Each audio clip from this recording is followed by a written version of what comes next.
হ্যাঁ মহারাজ, অনেক বোঝালাম, কিন্তু তিনি তো কিছুতেই বুঝতে চাইলেন না। আসলে আমাদের এখানে অস্ত্র মজুতের ব্যাপারটা কেউ তার মাথায় ঢুকিয়ে দিয়েছে। আহা আহা, কি মজা! যুদ্ধ হলে আমার কত লাভ হবে! অস্ত্র কেনার নাম করে দু হাতে টাকা সরানো যাবে। আহা!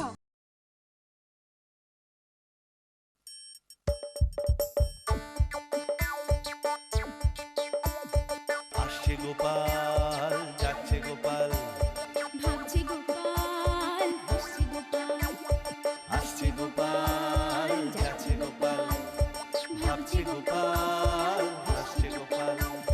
যুগের পরে যুগ কেটে যায়, মানুষ তাকে ভোলে না। যুগের পরে যুগ কেটে যায়, মানুষ তাকে ভোলে না। চলে না রে, চলে না রে, চলে না রে, চলে না, চলে না রে, চলে না রে, তাকে ছাড়া চলে না। কে সে? পরিচয় কি তার? হাসির রাজা, জ্ঞানের রাজা, রসিক রাজা গোপাল ভাঁড়। হাসির রাজা, জ্ঞানের রাজা, রসিক রাজা গোপাল ভাঁড়। হাসির রাজা, জ্ঞানের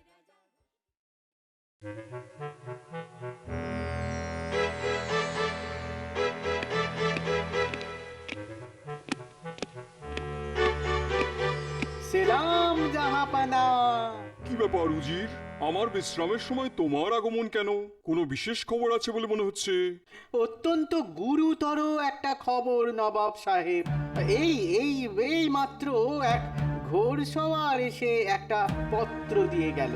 পত্রটা পড়ে দেখলেই বুঝতে পারবেন। কি এত বড় দুঃসাহস! আমাকে সম্পূর্ণ অন্ধকারে রেখে তলে তলে এসব হচ্ছে? কঠোর হাতে এক্ষুনি এসব বেয়াদপি বন্ধ করা দরকার জাহাপানা। হ্যাঁ করব, এমন শিক্ষা দেবো ওই কৃষ্ণচন্দ্রকে যে সারা জীবন মনে রাখবে। যাও, কাগজ কলম নিয়ে এসো। যথা আজ্ঞা জাহাপানা।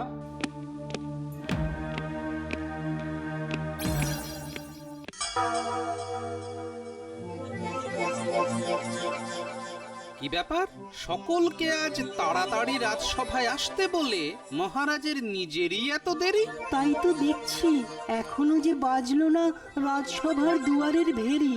মন্ত্রীমশাই, আপনি কি জানেন কিছু? কেন এত দেরি? মনে হচ্ছে মুতোটা খেয়ে গেছে। দেখো, তোমরাও যেখানে আমিও সেখানে, তাই মহারাজ কেন দেরি করছেন সেটা আমি কি করে জানবো বলো? তবে মহারাজের পেয়ারের গোপাল হয়তো জানলেও জানতে পারে। আহা, পেয়ার পেয়ার মানে তো ভালোবাসা। কথাটা শুনতে কিন্তু বড় খাসা।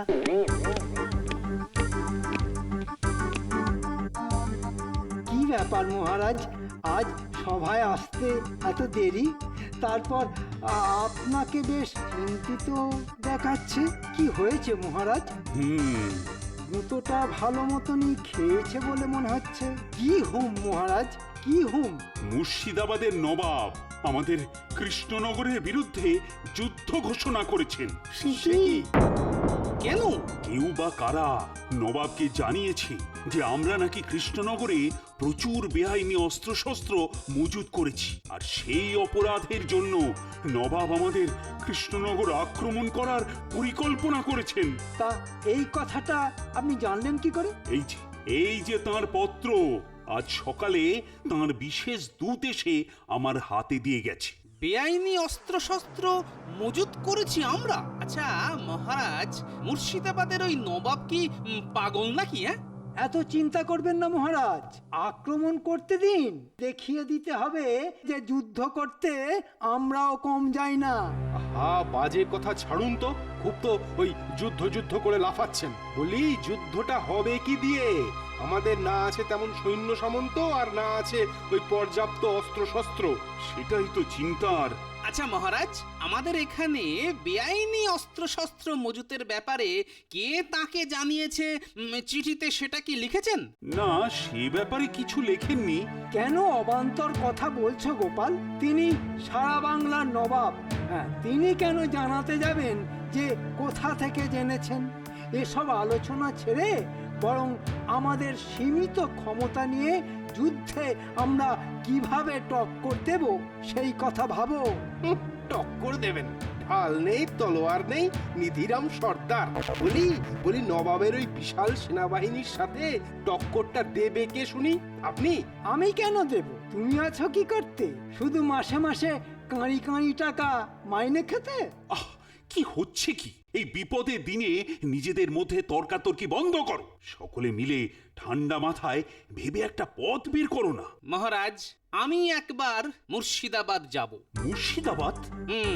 নবাবের মুখোমুখি হয়ে তার সঙ্গে কথা বলে যেমন করেই হোক এই যুদ্ধ থামাতেই হবে। কে আমার কথক ঠাকুর এলেন রে, কথা বলতে যাবেন নবাবের সাথে? শোনো গোপাল, নবাব এখন তেতে আছেন। এই সময় তার সামনে গেলে তোমার গর্দনটাই হয়তো চলে যেতে পারে। মরতে আমি ভয় পাই না, আমাকে শুধু অনুমতি দিন মহারাজ। বেশ, দিলাম। দেখো, যদি বুঝিয়ে সুঝিয়ে নবাবকে ঠান্ডা করতে পারো তবে খুব সাবধানে কথা বলবে গোপাল। চেনো তো ওকে?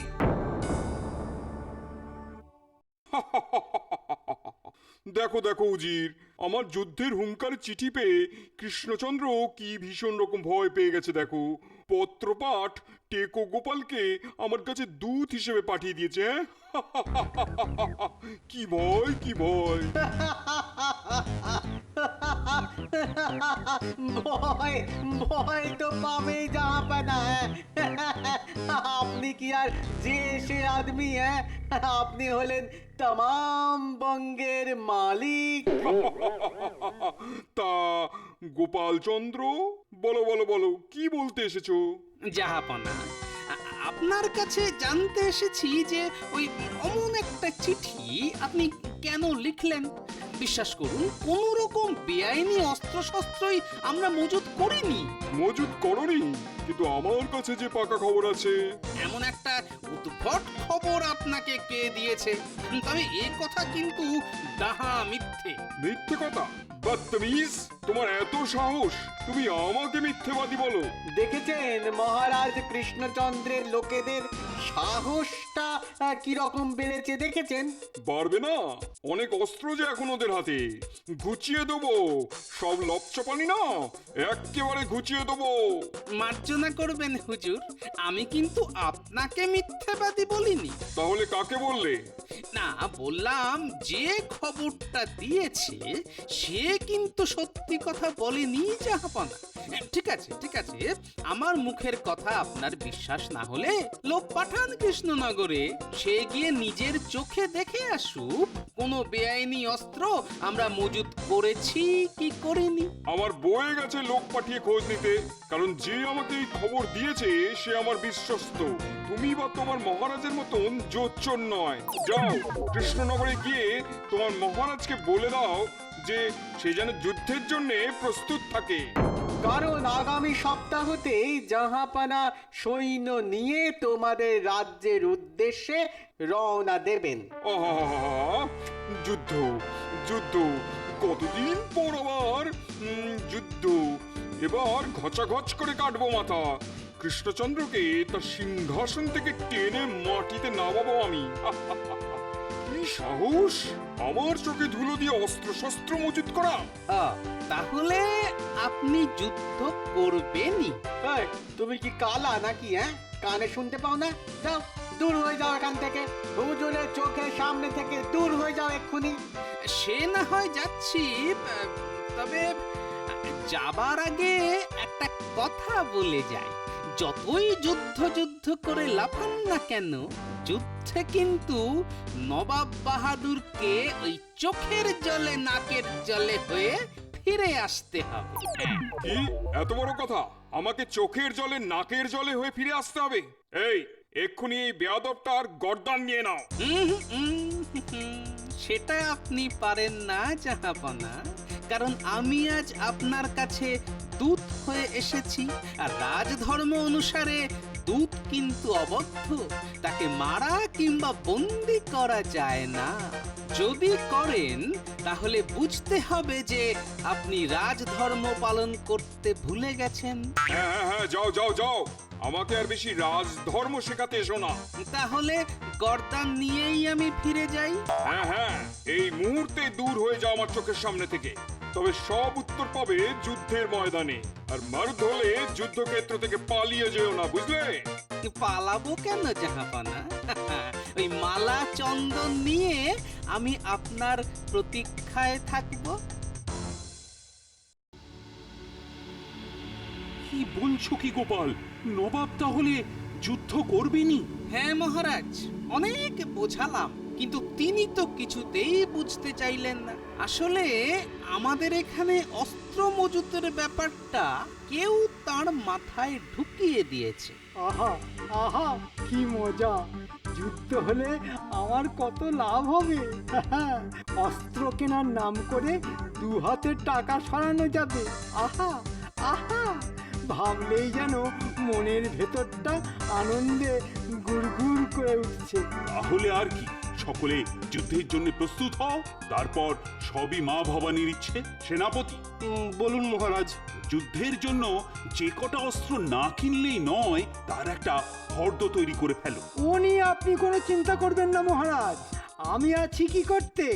সেনাপতিকে নিয়ে আমি আজকেই বসে যাব। আগামী সপ্তাহে যুদ্ধ বলে কথা। অযথা টাকা খরচ করে অস্ত্র কেনার ব্যাপারে আমার কিন্তু আপত্তি আছে মহারাজ। আরে, মুর্শিদাবাদ থেকে ঘুরে এসে গোপালের কি মাথা খারাপ হয়ে গেল নাকি? বলি, অস্ত্র না কিনলে যুদ্ধটা হবে কি দিয়ে? এই রক্ত মাংসের হাত পা দিয়ে? গোপাল, তুমি যা বলছো সেটা ভেবে চিনতে বলছো তো? ভালো করে ভেবেই বলছি মহারাজ, কারণ যতই অস্ত্র কিনুন না কেন সেটা হবে নবাবের অস্ত্রের কাছে নগণ্য। আর নতুন অস্ত্র দেখলে নবাবের এই ধারণাই হবে যে আমরা সত্যি সত্যি বেআইনি অস্ত্র শস্ত্র মজুত করেছি। মহারাজ, আমি কিন্তু অত্যন্ত জোরের সাথে তাকে বলে এসেছি আমাদের কাছে কোনো বেআইনি অস্ত্র শস্ত্র নেই। কিন্তু যথেষ্ট অস্ত্রশস্ত্র না থাকলে আমার সৈন্যরা যুদ্ধ করবে কি করে মহারাজ? তাহলে অস্ত্র না ধরে আমাদের সৈন্যরা খালি হাতে দাঁড়িয়ে থাকবে? না গোপাল, শুধু খালি হাতে দাঁড়িয়ে থাকবে কেন বলছো? সেই সাথে গলাগুলোকেও বকের মতো বাড়িয়ে দেবে, যাতে নবাবের সৈন্যরা সেগুলো তলোয়ার দিয়ে খুব সহজেই খাঁচাখাচ করে কেটে ফেলতে পারে। আমি আবার বলছি, আমাদের কোনো সৈন্যের গলা কাটা যাবে না। উল্টে চোখের জলে নাকের জলে হয়ে নবাবের সৈন্যরা যুদ্ধ ছেড়ে পালিয়ে যাবে। এই কি করে সম্ভব? কোন জাদু বলে এমন ঘটনা ঘটাবে বলো তো গোপাল? জাদু বল নয় মহারাজ, শুধু বুদ্ধি বল। বুদ্ধি বল দিয়েই আমি এই অসম্ভবকে সম্ভব করে তুলব। শুধু আমার উপর একটু ভরসা রাখুন মহারাজ। শোনো, আমি বলি কি, গোপাল যখন বলেছে তখন ওর ওপর ভরসা রাখো। এর আগেও তো বুদ্ধির জোরে ও অনেকবার বিপদ থেকে বাঁচিয়েছে তোমায়। মানছি রানী, আমি সব মানছি, কিন্তু এবারের বিপদটা তো সম্পূর্ণ আলাদা। আচ্ছা আচ্ছা, তুমি বলো তো, কোনো অস্ত্র ছাড়া যুদ্ধ করে ও কিভাবে নবাবের সৈন্যদের চোখের জলে নাকের জলে করবে? এটা যদি বলতে পারতাম তাহলে তো আমিও গোপালের মতো বুদ্ধিমান হয়ে যেতাম। সেটা যখন হতে পারবো না, তখন ওর উপরে পুরো ব্যাপারটা ছেড়ে দেওয়া ভালো। ও, গোপালের ওপর তুমি যতটা ভরসা করতে পারো সেটা আমি যে কেন পারি না, সেটাই আমি খালি ভাবি। তবে এই মুহূর্তে গোপালের ওপর ভরসা করা ছাড়া আমার কাছে যে অন্য আর কোনো পথও খোলা নেই। আসতে পারি মহারাজ? এসো এসো, তোমার কথাই হচ্ছিল। মহারাজ, আমার কিছু টাকা লাগবে। কেন? বারে, অস্ত্র কিনতে লাগবে না বুঝি? আশ্চর্য, এই তো রাজসভায় বললে যে অস্ত্র কেনার ব্যাপারে তোমার আপত্তি আছে, অথচ এখন বলছো। মহারাজ, এই অস্ত্র ঢাল তরোয়াল বল্লম নয়। আমি যা কিনবো সেটা হলো নাকের জলে চোখের জলে করার অস্ত্র। ঠিক বুঝলাম না। এখন ঠিক বুঝতে পারবেন না মহারাজ, বুঝতে পারবেন একেবারে রণক্ষেত্রে। চলো রণক্ষেত্রে, যুদ্ধ যুদ্ধ। চলো চলো রণক্ষেত্রে, যুদ্ধ যুদ্ধ যুদ্ধ। যুদ্ধে কৃষ্ণচন্দ্রকে হারিয়ে তাকে ছুঁড়ে ফেলে দেবো সিংহাসন থেকে। আহা, কি আনন্দ হচ্ছে!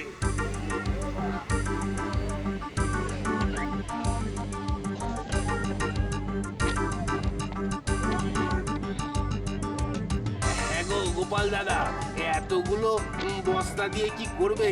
সময় হলেই জানতে পারবে। এখন কথা বলে সময় নষ্ট না করে বস্তাগুলো চটপট গাড়িতে তুলে ফেলার ব্যবস্থা করো দেখি। এই যে বাবারা, হ্যাঁ, একটু তাড়াতাড়ি হাত চালা, তাড়াতাড়ি।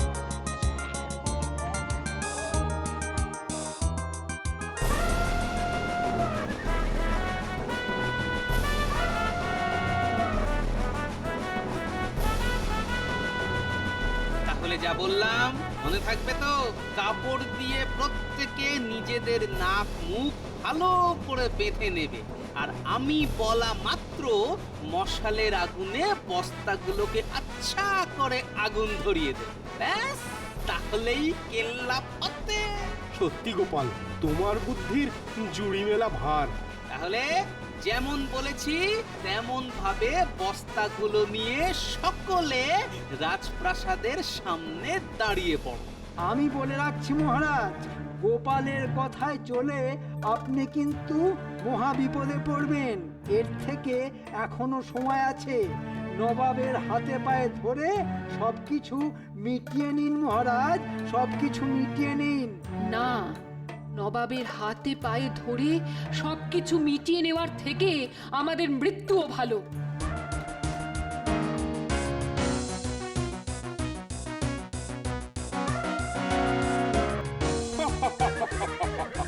দেখো দেখো দেখো উজির, আমার এতগুলো সৈন্যের মোকাবিলা করতে গিয়ে কৃষ্ণচন্দ্রের মাত্র কয়েকটা সৈনিক কেমন মশাল হাতে মুখে কাপড় বেঁধে দাঁড়িয়ে আছে, যেন যেন ডাকাত। কিন্তু কিন্তু কৃষ্ণচন্দ্র কোথায় জাহাপানা? হ্যাঁ, গোপালকেও তো দেখছি না, কোথায় গেল সব? মনে হয় আমার ভয় সব পালিয়ে গেছে। পালাবো কেন জাহাপনা? বলেছিলাম না মালা চন্দন নিয়ে আপনার প্রতীক্ষায় থাকবো। এই দেখুন, মালা চন্দন নিয়ে আমি হাজির। মালা কি এখনই পরিয়ে দেব, না ওই যুদ্ধ শেষ হলে পড়বেন জাহাপনা? খামোশ, মস্করা রেখে যুদ্ধের জন্য তৈরি হও। ধরাও মশাল, লাগাও আগুন।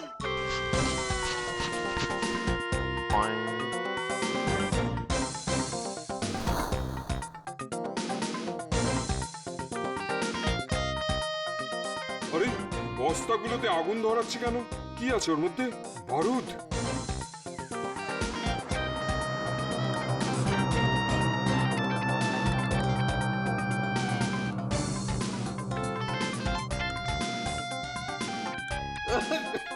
আরে কি হলো? আরে কাঁদছো কেন? আরে অস্ত্র নিয়ে কৃষ্ণচন্দ্রের সৈন্যদের উপরে ঝাঁপিয়ে পড়ো। আরে কি হলো?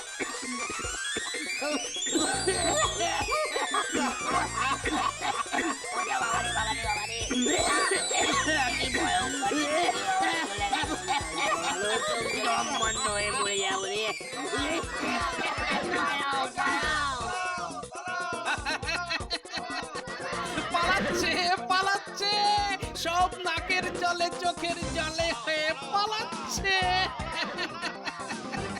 ওরে ওরে হতভাগার দল! আরে পালাচ্ছিস পালাচ্ছিস কেন? এ তো ওরে বাবা, ওরে বাবা, ওরে বাবা, চোখ যে জ্বলে গেল। ওরে বাবা, আমি আর দাঁড়াতে পারছি না। সেনাপতি মশাই, উজিরকে ধরুন। যাচ্ছেন কোথায় উজির সাহেব? যুদ্ধ করবেন না? আগে আমার চোখে মুখে জল দিয়ে আগে আমাকে বাঁচা। ওরে, আরে কে কোথায় আছিস? আমার আমার সব সৈন্য যে পালিয়ে গেল। ওরে ওরে আমার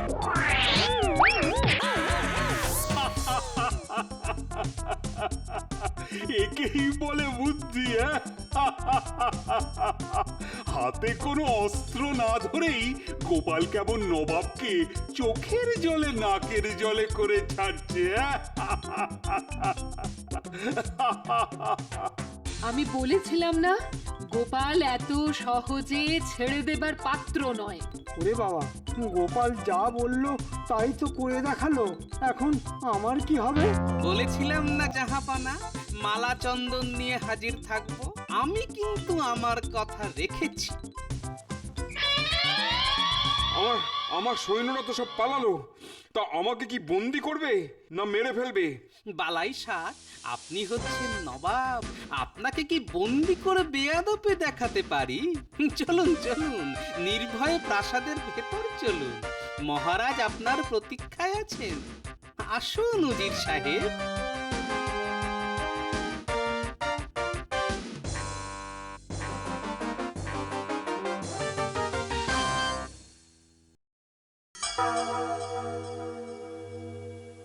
মুখে চোখে জল দিয়ে এখন কেমন বোধ করছেন নবাব বাহাদুর? ভালো মনে হচ্ছে যেন মৃত্যুর মুখ থেকে বেরিয়ে এলাম। আচ্ছা গোপাল, কোনো অস্ত্র না ধরেও কি করে আমার এমন হাঁড়ির হাল করলে বলো তো? স্রেফ শুকনো লঙ্কার বস্তায় আগুন ধরিয়ে দিয়ে একটু লঙ্কার ঝাঁঝ দিয়ে। হায় হায় হায় হায়, কি বেকুবটাই না হয়ে গেলাম। দুঃখ করবেন না জাহাপনা, একটা মিথ্যে খবর পেয়ে আপনি মহারাজকে শিক্ষা দিতে এসেছিলেন। আমাদেরও তো আপনার হাত থেকে বাঁচতে হবে, তাই এই ছলনা। তাহলে তোমাদের এখানে কোনো বেআইনি অস্ত্র নেই বলছো? থাকলে কি আর অস্ত্রের বদলে মগজাস্ত্র দিয়ে যুদ্ধ করতাম আর আপনাকে একা পেয়েও ছেড়ে দিতাম? বহুত খুব। সত্যি কৃষ্ণচন্দ্র, তোমার গোপাল কিন্তু প্রকৃত অর্থেই একটি রত্ন।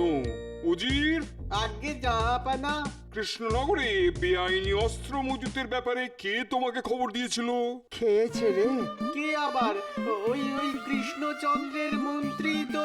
মন্ত্রী?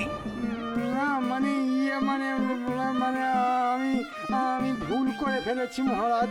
বাজি বেল্লিক, ভুল করে ফেলেছো তাই না? ঠিক আছে, দেখো এবার ভুলের মাসু।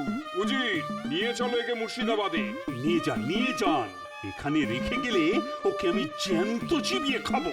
ছি মহারাজ, আপনি কি নরখাদক? ওরে বাবারে, আর যে পারছি না, হাত পা মনে হচ্ছে ছিঁড়ে যাচ্ছে। ওরে উজি ভাই, ঘোড়াটা একবার থামা না রে ভাই, থামা না। হুকুম নেই। ওরে বাবারে,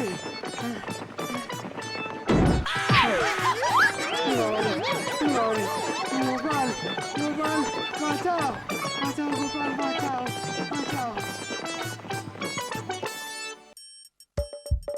আসছে গোপাল, যাচ্ছে গোপাল, ভাবছে গোপাল, হাসছে গোপাল।